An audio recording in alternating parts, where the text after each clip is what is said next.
folks, this is Jason at mrthebigman.net, back once again to look at my current favourite topic, which anyone following the blog will know as a reason rack extensions.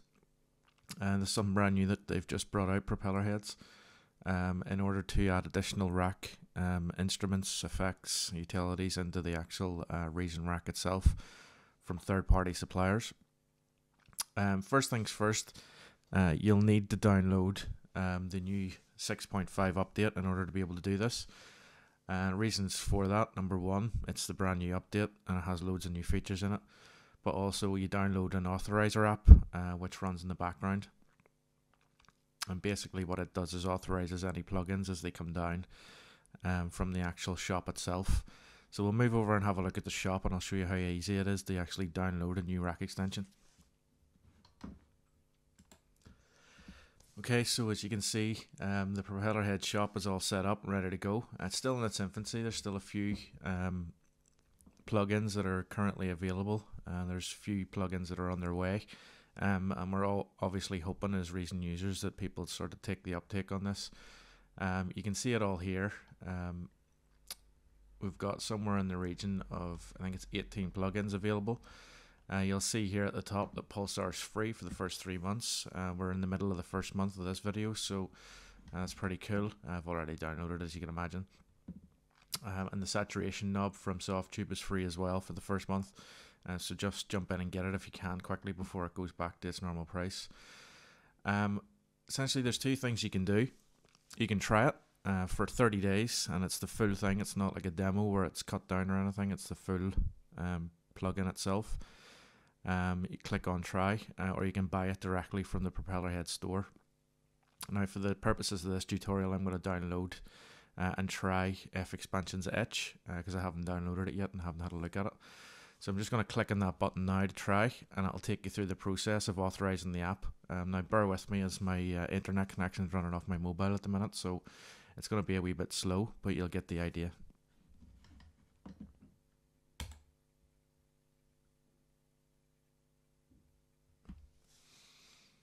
Okay, so while that loads up, essentially what happens is I now log into the site itself so that it picks up my user account.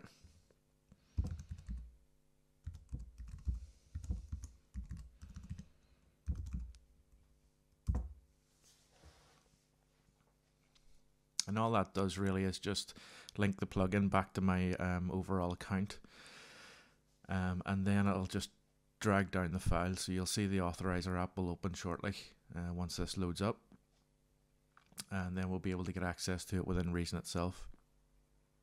And the beauty of these things are, for the first time, propeller heads have opened up rack extensions, or open up the rack itself to third-party developers, which is something that people have been asking for a long time. As you can imagine, they weren't particularly overly impressed with the VST standard.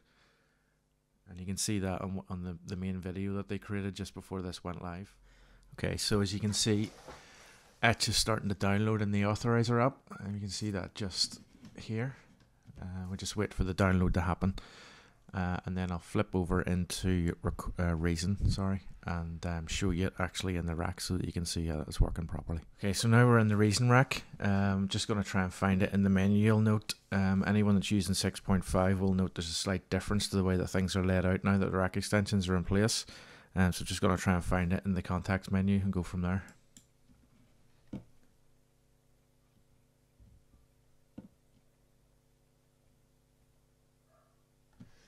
Okay, so you can see it just down here. I'm going to click on it now, and hopefully it'll open up properly for us, and we can go from there. And there you go. There's Etch Red sitting in the Reason rack. A beautiful looking machine. The main thing that you need to know about trying out these effects is that you need to be connected to the internet in order for it to verify. Just a little caveat in there. But it'll just ask you to log in whenever you load up Reason. And once you've done that, then they all become available and you can use them as you go along. And the next part of the video, we'll take a look at Pulsar in order to see exactly what we can do with that LFO madness, as I've decided to call it.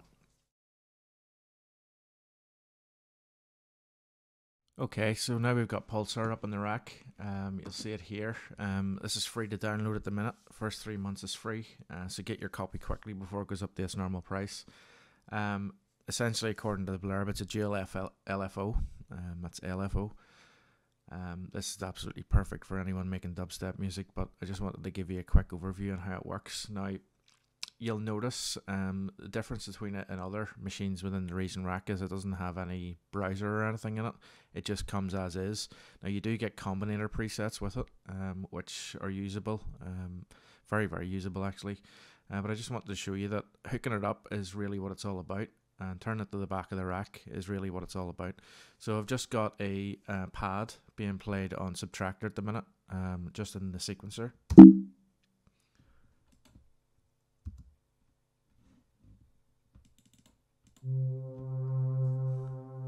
Fairly innocuous, nothing major, but we're just going to hook up the LFOs now to different areas of the synth, and then we'll see exactly how this bad boy works. So I'll just flip to the back of the rack using the tab key. Now you'll see here that there's a lot of outputs and a lot of inputs. We're really interested in the control voltage outputs, or as it's mentioned here, CV. So I'm just going to plug a few up here, and then we're going to play around with the LFOs and see how they work.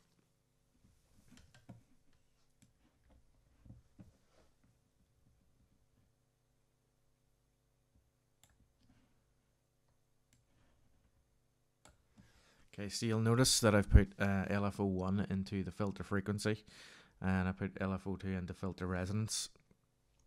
I'm just going to press play and see where we are with that at the minute.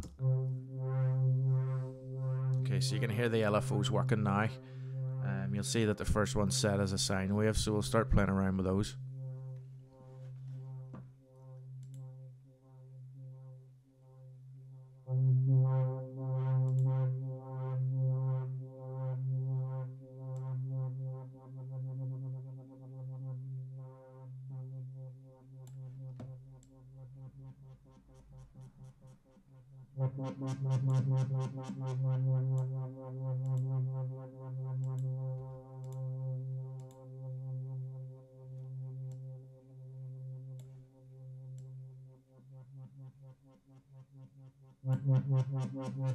It's fairly huge.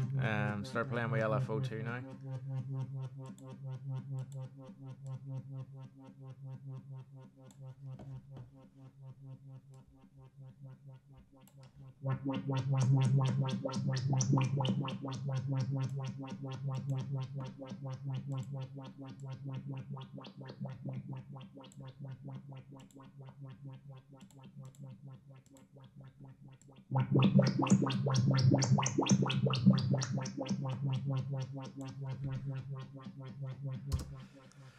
Now, I haven't delved incredibly into this, but in a future video when I go through one of my new tracks, I'll show you exactly how I used it along with automation. That's the other big thing about these as well. They come in as actual Reason rack, so therefore you can do exactly what you can do with any other rack instrument or effect in regards to undo. Undo works within the plugin itself rather than outside. Also, they're fully automatable as well. So as you can imagine, you can have mass amounts of automation and LFO trigs backwards and forwards.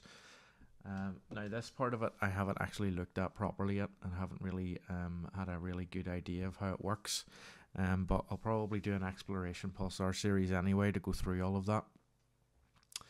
Okay, so in the next part of the video then we're going to look at Softube saturation knob. It should be a fairly quick one, so here goes. Okay, so now we've got the saturation knob up in the rack. You see it right here. It's literally that, a knob. It goes up from 0 right up to 100, I guess, or 11 as we like to say. But it also has 3 different trig modes, so 3 different modes of saturation. In regards to overall saturation, only the highs are saturated, or only the lows are saturated. So I'll give you an idea of what that sounds like now, so that you get an understanding of how that's going to work.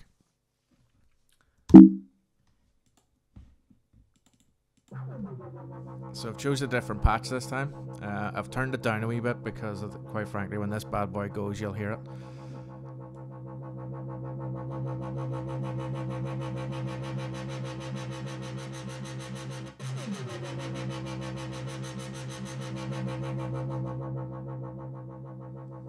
So that's quite huge. Currently Currently that's on the high setting, so we'll put it in the middle setting and play it.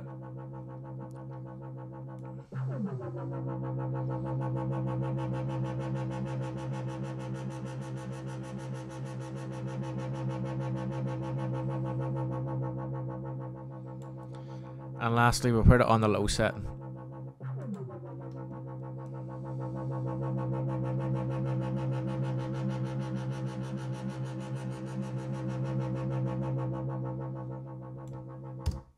It is a one-trick pony, but it's absolutely superb on drums.